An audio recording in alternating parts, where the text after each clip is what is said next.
Dahil maulan ngayon, magluluto ako dito sa bahay ng Ilocano dish o Ilocano soup. Ito ang tinatawag namin na inabraw. Ito yung mga pinaghalo-halong gulay na may sabaw, na may inihaw na isda o pritong isda, gaya ng tilapia at bangus. Pero ang gagamitin ko guys ay tilapia, kasi gusto ko kasi sa isda, sa inabraw, ay yung pag kinuha mo ay hindi masyadong matinik. Kaya tilapia ang ilalagay kong sahog sa aking inabraw. Tara, let's!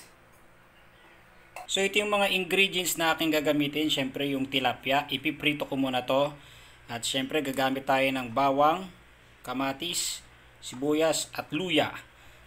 At ang aking mga gulay na sigarilyas, sitaw at okra, my favorite.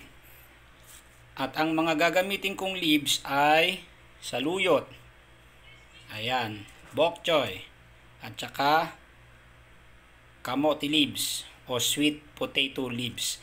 So ayan guys, so actually kapag nasa probinsya ka, ang ginagamit namin dito sa inabraw ay talbos ng kalabasa, talbos ng sitaw, okra, syempre hindi mawawala yun, at saka yung palang kung tawagin namin yun okay. So ngayon syempre ni-level up ko siya, so subukan ko ito, bok choy, saluyot, tsaka kamote leaves. At syempre ang gagawin natin guys ay ipiprito ko muna yung tilapia bago isahog sa mga gulay. Okay, tara!